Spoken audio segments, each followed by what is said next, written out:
understand is artificial. At the end of World War II, the Americans drew their allies together and said that we will patrol the global oceans for everyone, so that anyone can go anywhere at any time, buy any product, participate in any supply chain, and basically exist without need of a military escort. We just have one condition: you have to be on our side versus the Soviets. We created what we now understand as globalization and free trade to fight the Cold War. It was a bribe. But the Cold War ended 30 years ago, and we have been edging away from that ever since. It's not a Trump thing, it's not a Biden thing, it's not a Clinton thing, it's not a W. Bush thing. It's an American thing. And we are past the point of no return. Now let's assume for the moment that you like globalization, that you want it to continue. Well, the question is then, what does the United States need to do if it wants to keep this system running? Well, I would argue that we need three things. First, we need global interests. We don't have that. The United States is the least involved economy in the world. As a percentage of GDP, we're just not there. In fact, if you factor out Canada and Mexico, we're half of what this even suggests. Who wants to be in the Middle East so the Chinese can import Middle Eastern crude? Just to kind of give you an example, it's not a popular sell. So economically, there's no argument to be made here. What about strategically? Well, the second thing that you need if you want to maintain a global system is you need boots on the ground. You have to keep everybody on the same side. You have to patrol the oceans. You have to keep countries from fighting. We don't have that anymore. This is total American troops stationed overseas since World War II. It's been trending down for decades. In fact, we now have fewer than 10,000 troops in the entirety of the Middle East. That number will probably hit zero this year. It's not that we've decided to leave. It's that we've already left. And what's left of globalization is simply running on inertia. What about the third thing? Well, global engagement requires a political system at home that has bipartisan agreement on America's role in the world. And while I personally would argue that that disappeared years ago, I think in the aftermath of January 6th, we all agree that we need a little bit of political retinkering here before we have any sort of big global plans. Now, let's assume for the moment that Biden is the guy, that he's the person who can bring us all back together, sing on the same page, read from the same page, put together a global plan that we can then go out and re-engage the planet. How long do you think it's going to take him?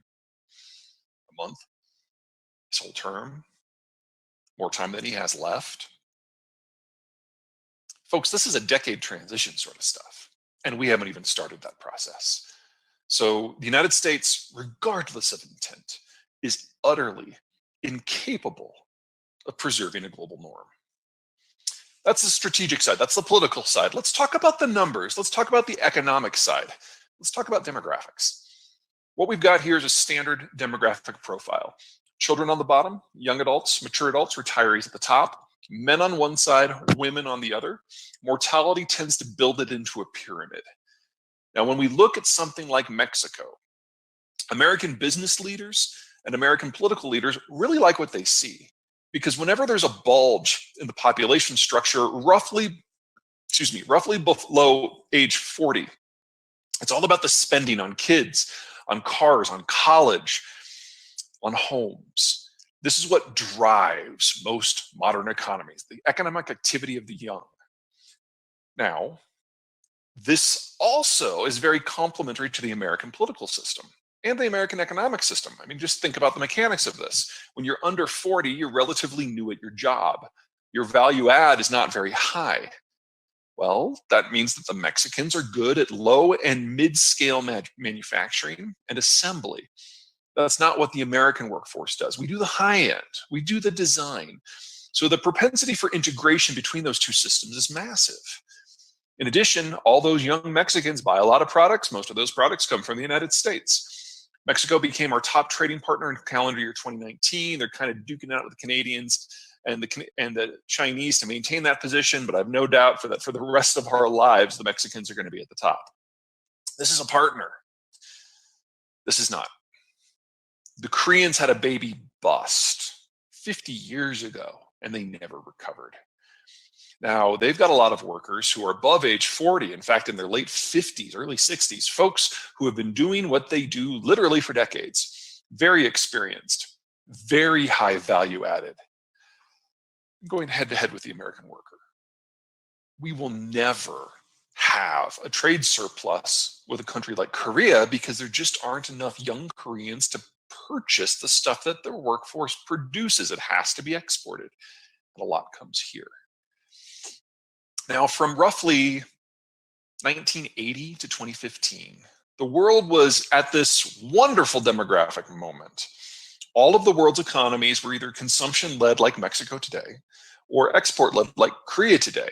And because the United States was holding the ceiling up and allowing global trade to flourish, we had the biggest economic boom in the history of our species. GDP, personal growth, trade levels, all of them grew at record levels for 35 years straight. And everything was more or less in perfect balance. This is the ultra-globalized world that we all know. But it was just a moment in time. Here we've got a number of the major economies back in the year 2000. Looks great, right? But 20 years later, we are all 20 years older. The global demographic of high consumption was already ending on its own. And the export-led economies, they're all aging into mass retirement. The worst among them is China. Between the one-child policy and rapid urbanization, the Chinese population is in a state of collapse. They're now the fastest aging society in the world. And by 2100, there will be less than half as many Chinese as there are today, assuming nothing else goes wrong. Now, here in the United States, we are a partial exemption to this. Our population structure isn't perfect, but it's a lot better than everybody else's.